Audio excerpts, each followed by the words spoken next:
Visible International a, comme son nom l'indique, une vocation internationale. Son but, aider les PME européennes à exporter grâce au digital. Son directeur général, Julien Poileux, est avec nous. Ses enjeux, ses priorités. Tout de suite, place à l'interview de Jean-Marc Sylvestre. Julien Poileux, bonjour. Bonjour. On s'était vu au cœur de la crise, juste après le confinement. C'est une crise dont il apparaît qu'elle a provoqué une accélération de la transformation digitale des entreprises. C'est votre métier, ça ? Absolument. Est-ce que vous en avez profité? Et nous, on est sur des très atypiques. On a 40% de croissance aujourd'hui. 40%? Oui. On a recruté 15 personnes depuis le 1er juillet et on cherche 12 personnes de plus. Donc, oui, on en a profité. Votre métier, précisément, votre offre aux PME, c'est quoi? Nous, notre produit principal, c'est un site qui s'appelle europage.fr. Ouais. Sur europage.fr, les acheteurs B2B, les acheteurs d'entreprise, peuvent chercher n'importe quel produit. Et nous, on va leur fournir la liste de tous les fournisseurs. C'est quoi, c'est une marketplace? C'est pas une marketplace dans le sens où, sur une marketplace, vous pouvez passer la commande. Nous, on s'occupe que de la mise en relation. On aide. Donc c'est un site de rencontre? C'est un site de rencontre, si on veut. C'est un site de matching. Ouais. D'ailleurs, ça fait partie des sites qu'on regarde pour les fonctionnalités. Ouais. On se compare plutôt à Airbnb, par exemple, en termes de fonctionnalités. On trouve l'offre qui va correspondre à la demande. Nous, on capte la demande. On a 40 millions de visiteurs chaque année qui viennent de tous les pays du monde. On est dans 26 langues. Et donc, en fait, un acheteur polonais qui va rechercher du plexiglas va trouver des fournisseurs partout en Europe, notamment français. Et pour le patron du fournisseur européen, du fournisseur français par exemple, qui est notre client, c'est du business qui va arriver sur son bureau sans bouger de chez lui. Oui. Et la crise a fait boomer ce genre d'activité? Absolument, je pense qu'il y a deux facteurs. Il y a la transformation digitale, elle a commencé avant. Oui, bien sûr. Okay, nous, on a 40 millions de visiteurs, ça grandit, mais il y avait déjà 38 ou 37 millions de visiteurs l'année dernière. Le deuxième facteur, c'est l'arrêt des salons. L'arrêt des salons, c'est évidemment un report vers d'autres façons de trouver du business. La façon qui marche le mieux en confinement et en cette période, je pense que c'est le digital. Et c'est pas spécifique à la France, évidemment. Pas du tout. Nous, on fait 85% de notre chiffre d'affaires à l'export. Seulement 15% en France. Et on a vu, les tendances et les évolutions confinement par confinement, pays par pays.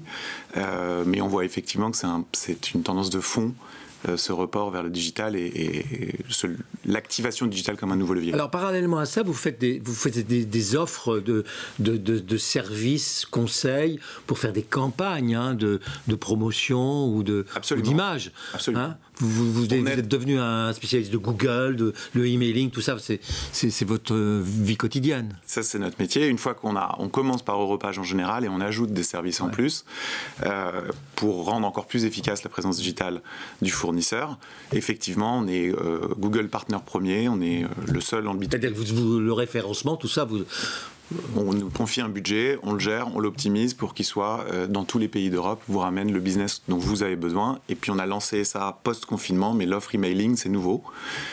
Et on permet à une entreprise de choisir lequel de nos acheteurs elle peut adresser. Pour Alors, je voyais dans la note de présentation de votre entreprise, le retargeting. C'est quoi le retargeting? Le retargeting, c'est... Vous êtes formidable pour utiliser des termes qu'il faut quand même décoder, hein? Ça, c'est le problème du web, c'est que toutes les semaines, il y a un nouveau mot. Ouais, et à ce moment-là, on vous téléphone, il dit qu'est-ce que c'est que ça? Et alors là, vous accrochez le client, et puis c'est formidable. On lui explique. Alors, il y a quand même une réalité. Le retargeting, c'est quand un visiteur vient, par exemple, chercher du plexiglas sur notre site. Ouais. En fait, on va reproposer de la publicité à ce visiteur plus tard dans sa visite s'il n'a pas converti. S'il n'a pas fait une demande dans la première visite, on va aller lui proposer votre bannière, par exemple, avec votre offre de plexiglas, mais pas que sur le site Europage, sur l'ensemble de son trafic, sur l'ensemble de sa visite. Vous êtes en partie responsable de toutes ces publicités qui arrivent 3 jours après avoir consulté un site internet, comme par hasard. Ah, c'est vous le coupable. Alors, c'est pas moi le coupable, parce que je ne le fais pas techniquement, mais on l'opère pour le compte du fournisseur. Qui vous paye? Le fournisseur nous paye. S'il le veut, puisque c'est d'abord une offre, ce qu'on appelle freemium, c'est-à-dire qu'on peut s'inscrire gratuitement. Pour avoir et accentuer sa visibilité, il faut prendre un abonnement qui va de 700 € à 3600 € et qui vous propose d'être dans une langue à 15 langues. Allez, 40% de croissance cette année, l'année prochaine? L'année prochaine, on a prévu un peu plus. Encore? Ouais, on pense que ça va tenir. Un homme à suivre, Visible International. Merci. Merci Jean-Marc, merci Julien Poileux.